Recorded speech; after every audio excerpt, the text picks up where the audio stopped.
मेरा ये सौभाग्य रहा है कि मुझे पूज्य राजर्षि मुनि जी के गुरु युग पुरुष कृपालवानंद जी के चरणों में बैठने का सौभाग्य मिला था। 72 में जब राष्ट्रीय स्वयंसेवक संघ के सरसंघचालक परम पूज्य गुरु जी ने अपना देह त्याग किया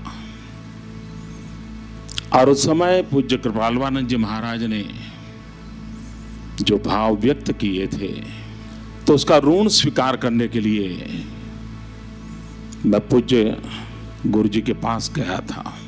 आयु बहुत छोटी थी, पर उन्होंने मुझे भरपूर प्यार दिया था। और बाद में 75 में एक संकट आया, देश में आपातकाल आया, इमरजेंसी आई,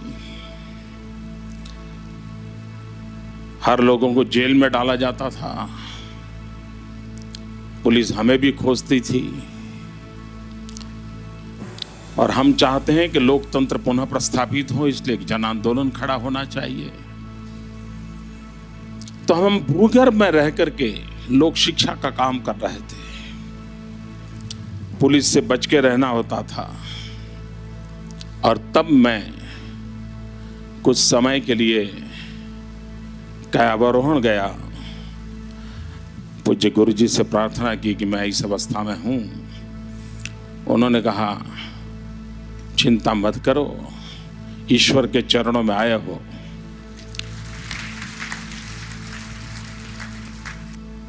उस समय मैंने राजर्षि मुनि जी के संबंध में सुना था,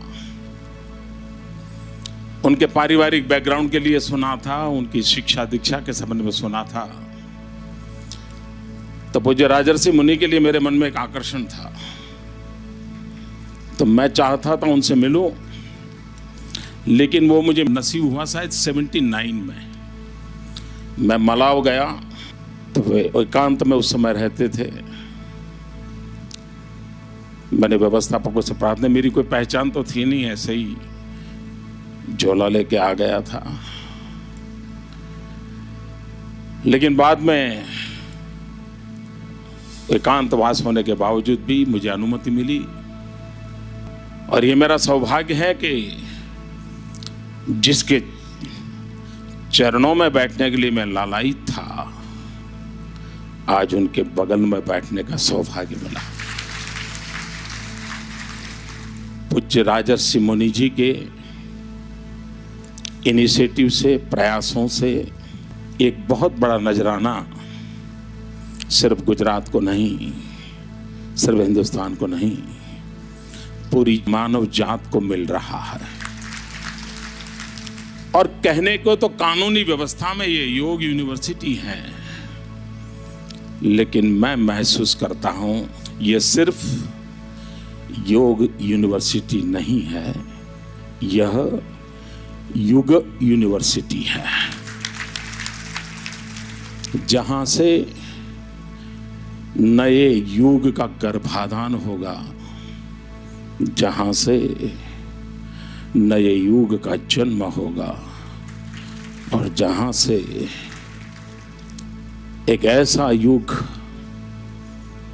जो मनुष्य के सर्वांगीण विकास से जुड़ा हुआ होगा।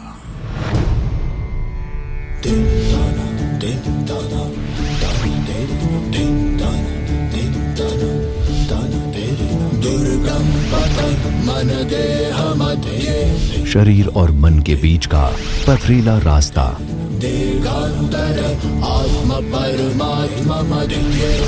आत्मा और परमात्मा के बीच का लंबा फासला,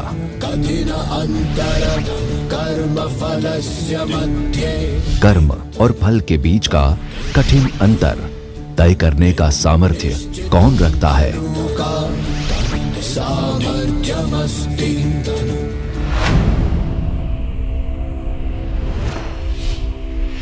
योग सर्वजन हिताय सर्वजन सुखाय।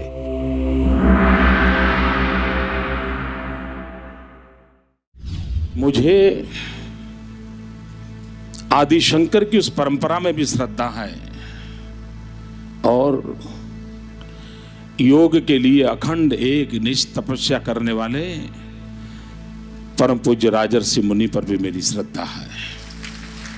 आदि शंकर की परंपरा में अद्वैत के सिद्धांत की चर्चा है। ये अद्वैत का सिद्धांत भी एक प्रकार से योग का साकार रूप है, और मैं इसलिए कहता हूं कि योग का साकार रूप है कि जहां द्वैत नहीं है, जहां मेरे और तुम्हारे बीच में जुदाई नहीं है, जहां कर्म कर्ता और कर्म अलग नहीं है, जहां जन और जग विभक्त नहीं है, वहां जहां द्वैत नहीं है वहां अद्वैत होता है।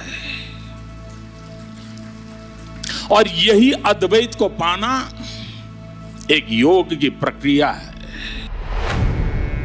नास्ति सांख्यं ज्ञानम नास्ति योग समं बलम तावु भावे कचर्यो तावु भाव निधनो स्मृतो। योग समान बल नहीं और सांख्य समान ज्ञान नहीं। ये कहावत उस समय प्रचलित थी जब भारत ज्ञान और विज्ञान के क्षेत्र में विश्व से आगे था। वैदिक काल से लेकर बुद्ध महावीर तक हमारे साथ रही हमारे देश की सबसे बड़ी ताकत योग, क्या आज भी है हमारी सबसे बड़ी ताकत? कोई एक युग होगा जब हमारे पूर्वजों ने कुछ नियम बनाए थे कि साधु 7 समंदर पार नहीं जाएगा। कुछ नियम होंगे, उस काल में जरूरत रही होगी शायद। दूसरी हमारी कठिनाई रही, एक कालखंड ऐसा आया, खास करके गुलामी का कालखंड, और उस समय योग ये व्यक्तिगत विषय बन गया। और फिर तो एक ऐसी अवस्था आ गई कि भाई योग ये तो बहुत बड़े योगी पुरुष ही कर सकते हैं, सामान्य मानवी का काम नहीं है।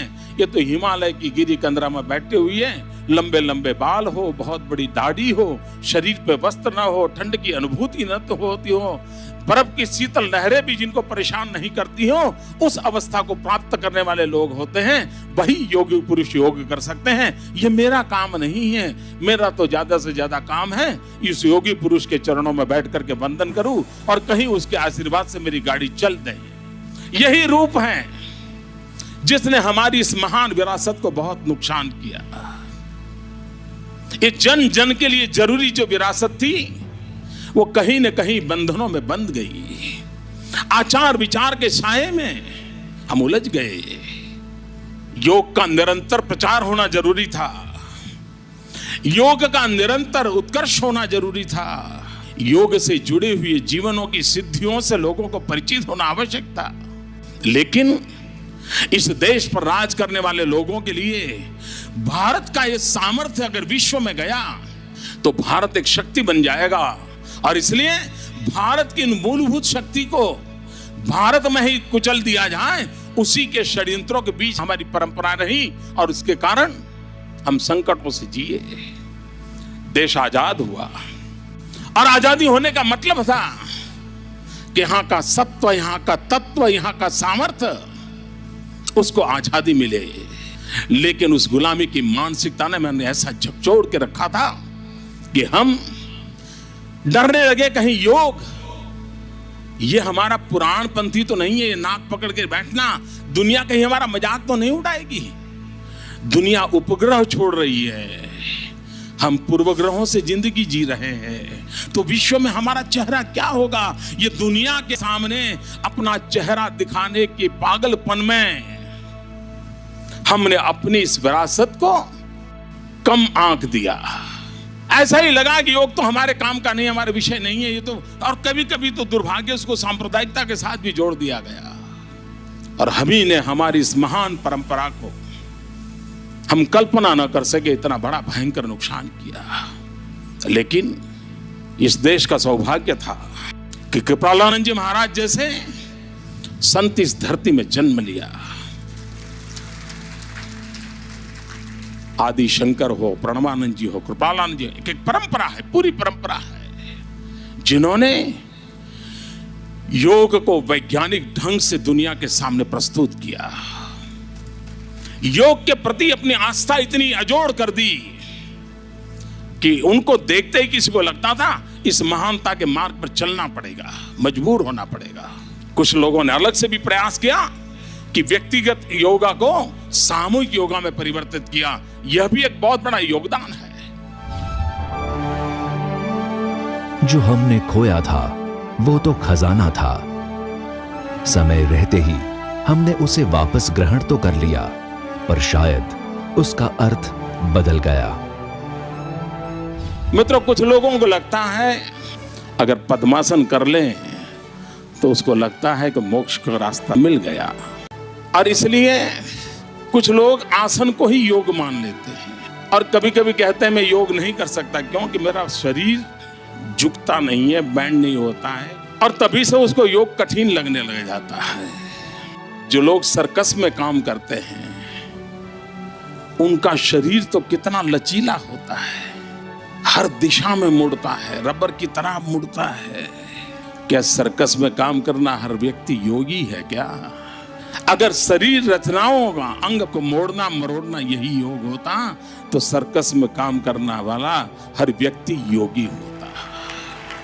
लेकिन योग वह नहीं है।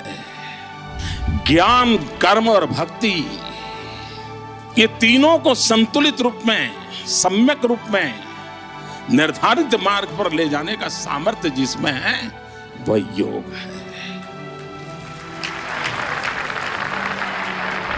मन, वचन और बुद्धि, इन तीनों के बीच में दुराव हो, तीनों के बीच में टकराव हो, तीनों की दिशा अलग हो तो जीवन कभी सार्थक नहीं होता है, इच्छाएं कभी परिपूर्ण नहीं हो सकती है।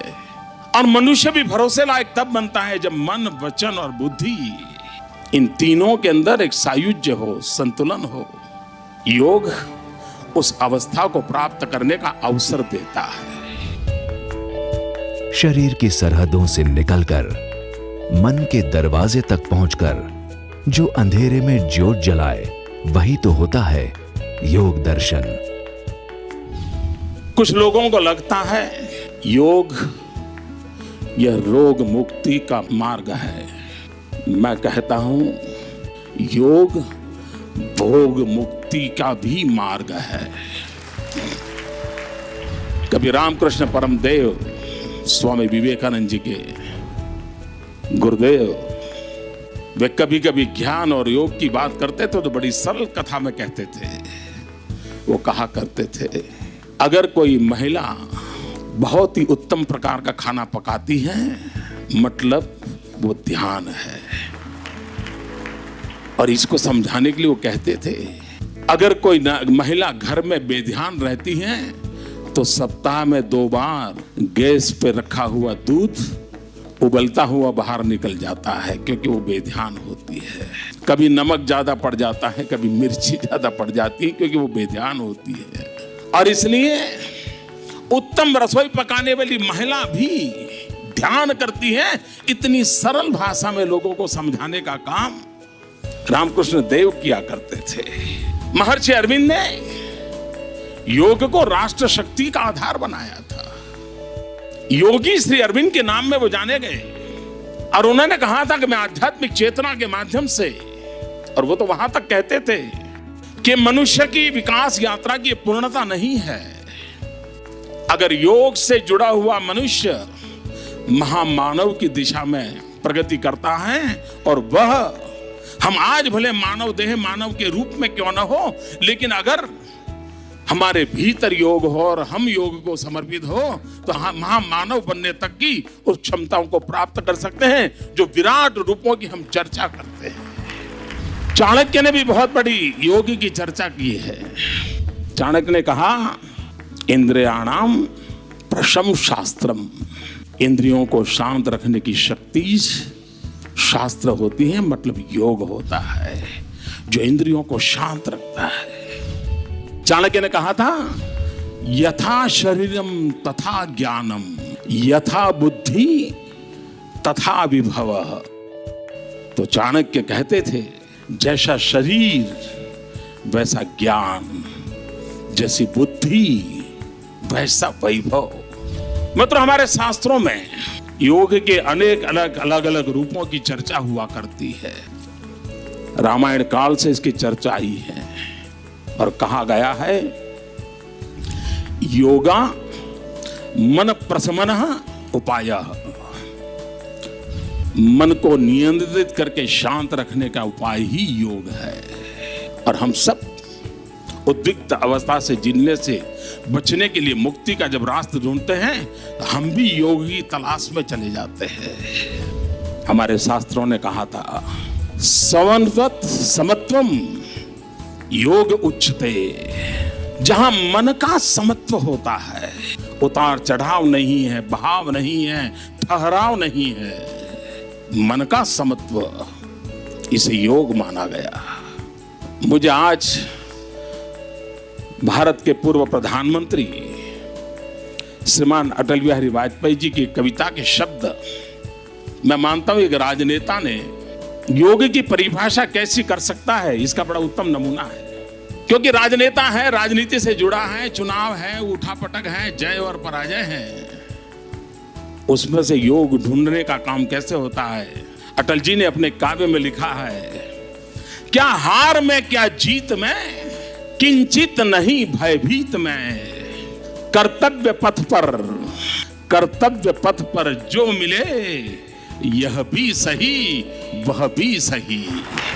मैं मानता हूं राजनीतिक जीवन को जीते जीते भी योग की अनुभूति की जा सकती है, योग का साक्षात्कार किया जा सकता है और योग का प्रकटीकरण भी किया जा सकता है। और तभी तो अंतर मन से, हृदय की गहराई से आवाज निकलती है, क्या जीत में क्या हार में। तभी तो आवाज निकलती है, कर्तव्य पथ पर जो मिले, यह भी सही वह भी सही। यही तो है जो योग हमें सिखाता है। जैसे ध्यान के माध्यम से कर्म ही योग बन जाता है, वैसे ही एक साधारण इंसान भी ध्यान के जरिए कर्म योगी बन सकता है। मैं मेरे नगर वड़नगर से कभी कभी ट्रेन के अंदर विसनगर जाया करता था। एक 12-15 साल का किशोर जिसको पोलियो हुआ था, कमर के नीचे का शरीर काम नहीं कर रहा था, वो मुश्किल से ट्रेन के अंदर चढ़ गया। उस गंदे कपड़े थे, भिक्षुक जैसा लगता था, लेकिन वो भीख नहीं मांगता था और हर किसी के पास जाकर के वो रिक्वेस्ट करता था मुझे बूट पॉलिश करने के लिए दीजिए। और उस समय 10-15 पैसे में बूट पॉलिश होती थी और लोग कभी दया भाव के कारण, कभी करुणा के भाव के कारण उससे अपना जूतों की पॉलिश करवाते होंगे। लेकिन मैंने देखा पॉलिश वाले करने वाले बहुत देखे थे, लेकिन इस बच्चे की तरफ मेरा ध्यान गया। मैं देख रहा था क्या कर रहा है। उसने क्या किया, अपने गंदे टूटे फूले झोले में से उस दिन का टाइम्स ऑफ इंडिया निकाला और उस पर लिखा था, ग्राहक के प्रति उसने लिखा था कि आज का दिन बहुत ही शुभ हो, आपकी यात्रा शुभ हो, आपके सारे काम सिद्ध हो। अंग्रेजी में उसने एक छोटा वाक्य लिखा था। और जैसे ही उसने जूते दिए पॉलिश करने के लिए, तो इसने उनके हाथ में टाइम्स ऑफ इंडिया पकड़ा दिया। उस ग्राहक को भी लगा कि 10 पैसे में पॉलिश हो रही है और 1 रुपये का अखबार पढ़ने को मिल जाता है। इस घटना को मैं देख रहा था तो मैंने उस बालक को पूछा, मैंने कहा भाई तुम हो कौन? बोले मैं कर्नाटक का हूं,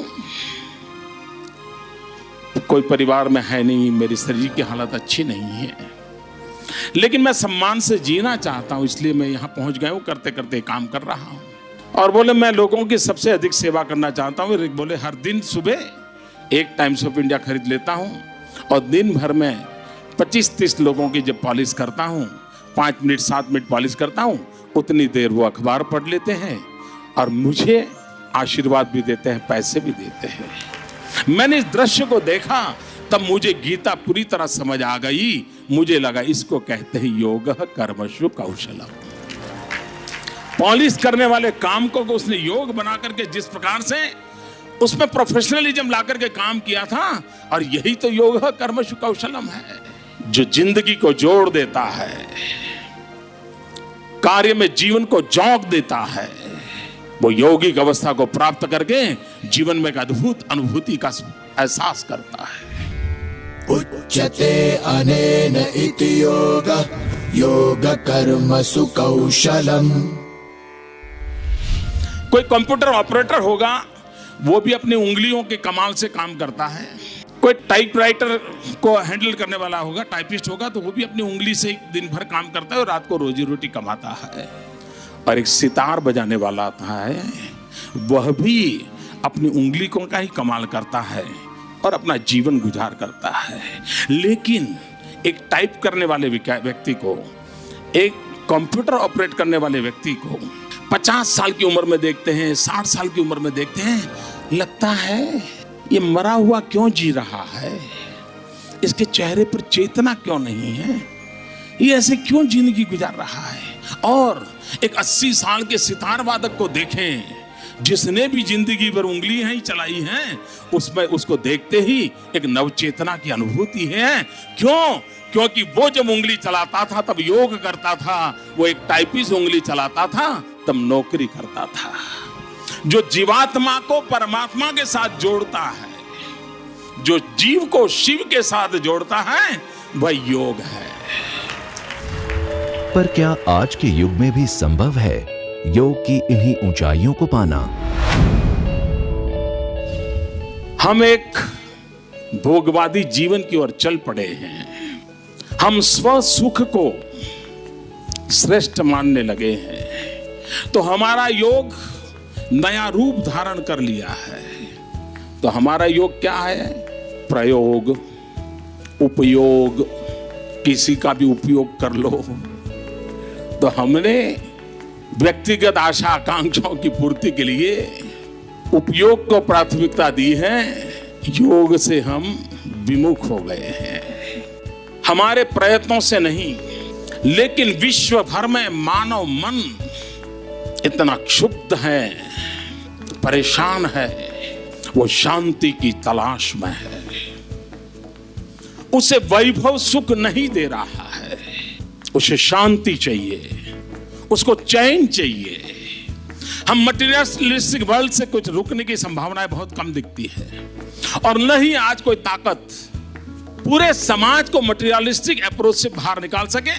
5, 50, 100, 1000, लाख, 2 लाख मनुष्यों को शायद निकाल सकते हैं, पूरी समाज व्यवस्था को नहीं निकाल सकते। और तब जाकर के हर समाज में एक नई विधा को विकसित करना जरूरी होता है।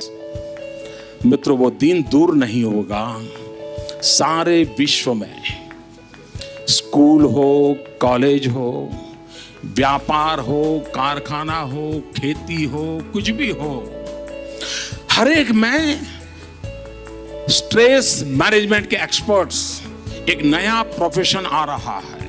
और आप देखना, हर लोग अपने परफॉर्मेंस को सुधारने के लिए स्ट्रेस मैनेजमेंट को इनबिल्ट अपनी व्यवस्था में स्वीकार करेंगे। अखबार में भी शाम को एडिटोरियल बोर्ड बैठता होगा, तो वो दिन दूर नहीं होगा कि एडिटोरियल बोर्ड की मीटिंग होने से पहले 10 मिनट योगा प्राणायाम का काम करके, स्ट्रेस मैनेजमेंट करके वो लिखें। वो दिन आएगा। डॉक्टर ऑपरेशन करने से पहले स्ट्रेस मैनेजमेंट का 10 मिनट का अपना प्रयोग करके फिर अपना काम शुरू करेगा। वो दिन आने वाला है। जो छोटे बच्चे स्कूल में फेल हो जाने के कारण आत्महत्या की ओर चले जाते हैं, डिप्रेशन की ओर चले जाते हैं, जिंदगी में कुछ भी बुरा हुआ तो डिप्रेशन आ जाता है। और ये सिर्फ पश्चिम की दुनिया को आता है ऐसा नहीं, ये बुराइयां हमारे यहाँ भी आ रही है। पहले तो हम एक जॉइंट फैमिली में थे, एक बृहद परिवार होता था, और स्ट्रेस मैनेजमेंट का एक बहुत बड़ा नेचुरल मैकेनिज्म हमारी सोशल व्यवस्था में था। अगर बच्चा बेचैन है तो कभी दादी ठीक कर लेती है, कभी दादा ठीक करते हैं, कभी चाचा ठीक करते हैं, कभी मौसी ठीक कर लेती है, और उसके स्ट्रेस को रिलीज होने की एक व्यवस्था रहती थी। आज सब दूर माइक्रो फैमिली हो रहे हैं। माइक्रो फैमिली में भी पत्नी नौकरी पे चली जा रही है, पति नौकरी पर चल जा रहा है, बच्चे का स्ट्रेस बढ़ता जा रहा है, और 12-15 साल की उम्र में आते आते बंदूक उठाने का मन करता है, कभी खुद को मारने के लिए, कभी किसी और को मारने के लिए। समाज इस दिशा में जा रहा है। आज भी आप 10 बालों को लेकर के खिलौने की दुकान में चले जाइए और उन 10 बालकों को कहिए कि खिलौना लीजिए, पसंद कीजिए। मित्रों, एक अध्ययन कहता है कि 10 में से 8 बालक खिलौने के रूप में, अगर वहां AK-47 पड़ी है तो उसको लेना पसंद करते हैं, पिस्तौल पड़ी है तो पसंद करते हैं। अगर बाल मन के अंदर ये हिंसा का भाव भर गया है तो समाज व्यवस्था कहाँ बनेगी, उसको कौन बचाएगा, कौन रोकेगा। और तब जाकर के आने वाले दिनों में ये स्ट्रेस मैनेजमेंट शब्द के भीतर पूरी योग कल्चर, योग यूनिवर्सिटी, योग विद्या ये जीवन में प्रवेश करने वाली है कि मैं एक कॉमर्शियल एंगल से कहूं तो मैं साफ देख रहा हूं। योग बीते युग की ही नहीं, आने वाले युग की भी जरूरत है। वैदिक ज्ञान और आधुनिक विज्ञान के पुनः मिलन का ये एक सुनहरा अवसर है। चक्र के विज्ञान के जरिए वैश्विक फलक तक पहुंचने का विशाल मार्ग है। मित्रों, इन दिनों पश्चिम ने खोज की है। वो खोज ये है कि आज सॉफ्टवेयर के माध्यम से, एक प्रोग्राम के माध्यम से अगर सुबह ब्रह्म मुहूर्त में आपके शरीर पर वो सारे साधन लगा करके वो जांच सकते हैं कि आपके ये जो चक्र हैं वो संतुलित अवस्था में है कि नहीं है। दुनिया के श्रेष्ठ जाने माने लोगों का उन्होंने सारा डाटा कलेक्ट किया है। बड़े भयानक में भयानक जो गुंडे लोग होते हैं, जेलों में पड़े हैं, क्रिमिनल एक्ट करना ही उनके डीएनए में है, उनके टेस्ट किए हैं। बड़े बड़े राजनेताओं के किए हैं, योगियों के, त्यागियों के, तपस्वियों के किए हैं। दुरावस्था में जिंदगी जीने के लिए मजबूर, आर्थिक संतुलन के लिए मेहनत करने वाले मजदूर के भी किए हैं। विश्व के हर समाज का किया है। उस पर इन दिनों रिसर्च चल रहा है। मित्रों, इस योग की हमारे पूर्वजों ने हमें जो विज्ञान दिया है वो दिन दूर नहीं है कि पूरा मेडिकल साइंस करवट बदल देगा।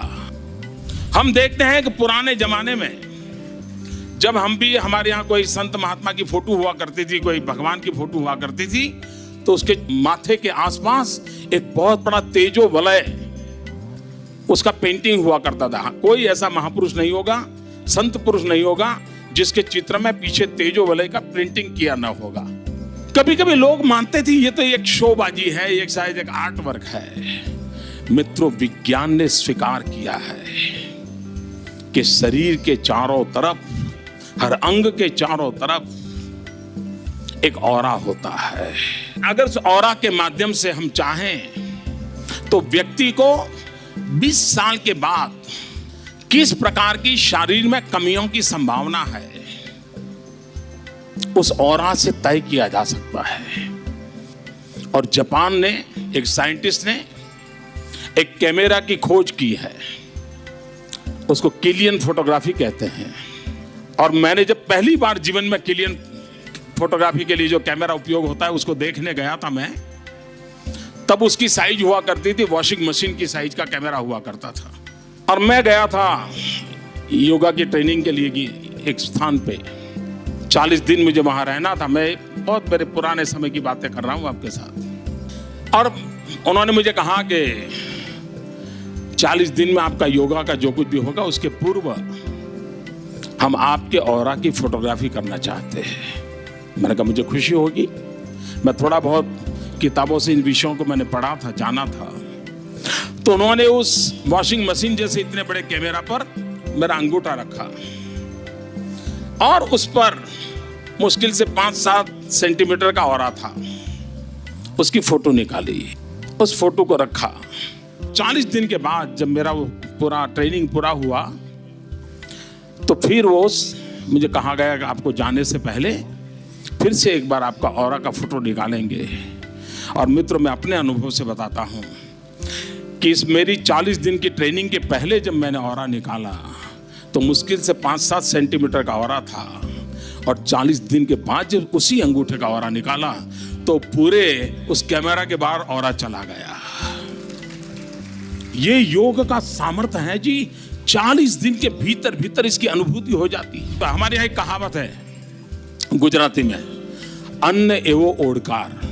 वो सिर्फ भोजन की तारीफ करने के लिए नहीं है, जीवन में उसका स्थान क्या है उसको सरल भाषा में हमारे पूर्वजों ने एक कहावत के रूप में रखा है, अन्न एवो ओडकार। हमारे यहाँ अन्नमय कोश, मनोमय कोश, ज्ञानमय कोश, प्राणमय कोश, प्रज्ञामय कोश, इन 5 कोश की चर्चा होती है। और यही हमारी जीवनचर्या, दिनचर्या, खान पान, विचार, आचार, पठन पाठन, इन सब से एक ऑरा तैयार होता है। हम गर्भ में होते हैं तभी ऑरा तैयार होना शुरू होता है।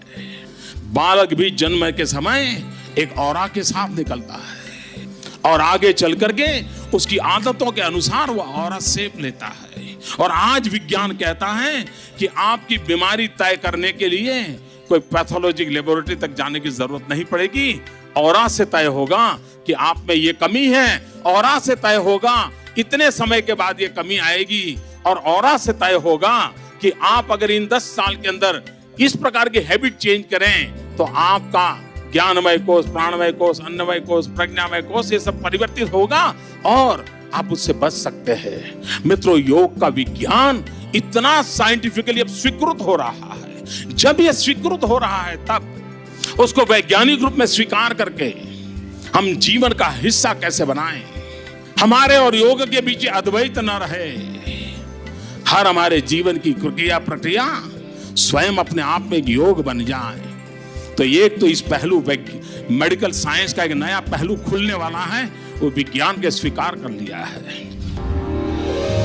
आज फिर एक बार दुनिया भर के लिए अपना योग द्वार खोल रहा है हिंदुस्तान। वैदिक काल की तरह फिर से भारत के द्वार से शुरू हो रही है योग क्रांति। एक आईटी, इंफॉर्मेशन टेक्नोलॉजी, हमारे 20 साल 22 साल के नौजवान इंफॉर्मेशन टेक्नोलॉजी के माध्यम से, कंप्यूटर विज्ञान के माध्यम से पिछले 2 दशक में दुनिया में छा गए। ये 20-22 साल के नौजवानों का पुरुषार्थ है, जिसके कारण पूरे विश्व में आज हिंदुस्तान, जो साफ सपेरों का देश माना जाता था, वो आज इंफॉर्मेशन टेक्नोलॉजी के युग का देश माना जाने लगा है। तो हमारी शक्ति को स्वीकार किया है। मैं मानता हूं पूरे विश्व में पहुंचने के लिए, पूरे विश्व को अपना बनाने के लिए, पूरे विश्व का भला करने के लिए, वसुधैव कुटुंबकम को सच्चरितार्थ करने के लिए, अगर आज सरल में सरल कोई रास्ता है तो वह योग है। आप मित्रों, मैं कहता हूं, आप में से कोई ऑस्ट्रेलिया गए हो तो आप देखना, ऑस्ट्रेलिया में जाना, आप 20 ऑस्ट्रेलियन नागरिकों से बात करना। मैं यहां बैठ करके दावे से कहता हूं 20 में से कम 14 लोग ऐसे होंगे ऑस्ट्रेलियन सिटीजन, जो आपको मिलते ही, आप हिंदुस्तान से आए हो कहते ही आपसे सीधा सवाल योग के संबंध में पूछेंगे। काश अच्छा होता कि हमारी फॉरेन पॉलिसी में विश्व में पहुंचने के लिए योग को भी एक रास्ता बना लिया होता, तो दुनिया को हिंदुस्तान से जोड़ने का एक बहुत बड़ा अवसर होता। हमारी एम्बेसी को ऑथेंटिक योग जानने वाले लोग इस देश में कौन हैं, उसके लिए ध्यान देने की आवश्यकता होगी। वरना डॉलर और पाउंड का योग करने के लिए निकले हुए कोई लोग कहीं ऐसा तो न कर दें कि नाक पकड़ने को भी योगा बना दें और सिर्फ किसी को कह दे कि तुम्हारा भला हो गया, और नहीं हुआ तो अविश्वास पैदा हो, हमें दुनिया को, हमें योग नहीं आता है तो हम अटक जाए। लेकिन लोगों को गलत रास्ते पर ले जाने का हमें अधिकार नहीं है। योग के सच्चे रूप को, योग के सामर्थ्य को और एक एक व्यक्ति को आत्मसात करना है, और इसलिए हमारे लिए बहुत बड़ी आवश्यकता है कि हिंदुस्तान में योग के उत्तम टीचर तैयार हो। और जैसे योग टूरिज्म की संभावना की चर्चा हो रही है, वैसे ही पूरा विश्व योग एक्सपर्ट को इनवाइट करेगा, और हिंदुस्तान से लाखों लोग रोज जाते होंगे। क्या मैं तो उस देश में जा रहा हूं, स्कूल में मुझे 3 महीने का योगा सिखाने का काम मिला है। लेकिन ये कब होगा? हमें अच्छे योग टीचर तैयार करने होंगे। सरकार के मन में योग यूनिवर्सिटी बनाने का जो सपना था, उसके पीछे एक वैश्विक सपना है, और आज मुझे खुशी है कि इसके जो सिद्ध पुरुष है, इसके एक समर्पित पुरुष है, जिसने जीवन में योग को अपनाया है, ऐसा नहीं है, जिसने योग को समाज में निरूपित करने के लिए जीवन खपा दिया है। ऐसे परम पूज्य राजर्षि मुनि जी के नेतृत्व में एक महान कार्य की ओर हम आगे बढ़ रहे हैं। ભગવાન કૃષ્ણે પણ ભાગવતમાં કહ્યું છે કે યોગસ્ત્રયો મયા પ્રોક્તા જ્ઞાન કર્મ ભક્તિશ્ચ. 3 પ્રકારનો યોગ મેં કહ્યો છે, જ્ઞાન, કર્મ અને ભક્તિ. તો એ પણ સંપૂર્ણ યોગ છે. આપણું ઉપનિષદ કહે છે કે અયમ તુ પરમો ધર્મ યદ યોગેન આત્મદર્શન.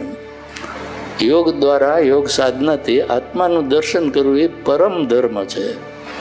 અહીંયા જે આપણે શીખવાના છીએ પછી એ સમજી લો, યોગ છે, યોગા નહીં. યોગ તો એમ કે છે કે આ શરીર, માણસનું શરીર દિવ્ય બની જાય. અને દિવ્ય એટલે શું?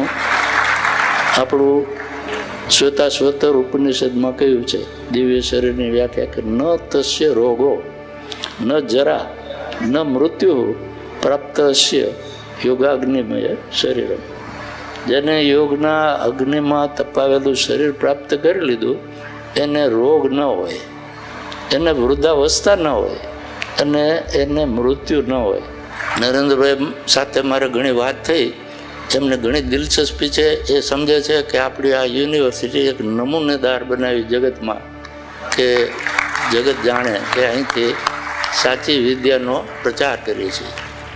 पूज्य मुनि जी के जीवन का यह पुरुषार्थ मित्रों 4, 5, 10 दशक तक एक ही काम के लिए येषः पंथः, इसी भाव से वन लाइफ वन विजन, उस रूप में ये जो साधना की है पूज्य मुनि जी ने, मैं उनके चरण में साष्टांग वंदन करता हूं और ईश्वर से प्रार्थना करता हूं जिस महान कार्य को परमात्मा के आशीर्वाद निरंतर बने रहे और हम भारत का भला करने के लिए, देश का भला करने के लिए, दुनिया का भला करने के लिए, विश्व एक परिवार के भाव से कुछ करने में गुजरात भी काम आए, इस सपनों को लेकर आगे बढ़े, इसी अपेक्षा के साथ आप सबको मैं वंदन करता हूं, नमन करता हूं, पूज्य श्री मुनि जी के चरणों में प्रणाम करता हूं. बहुत बहुत धन्यवाद.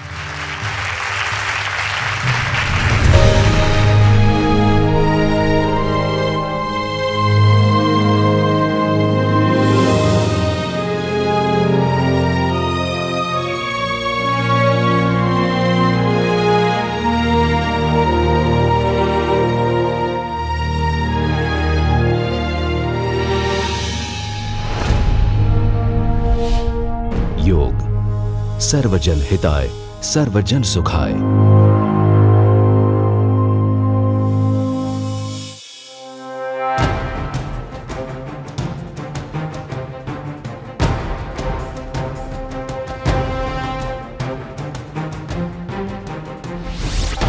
नरेंद्र मोदी से करना है संवाद?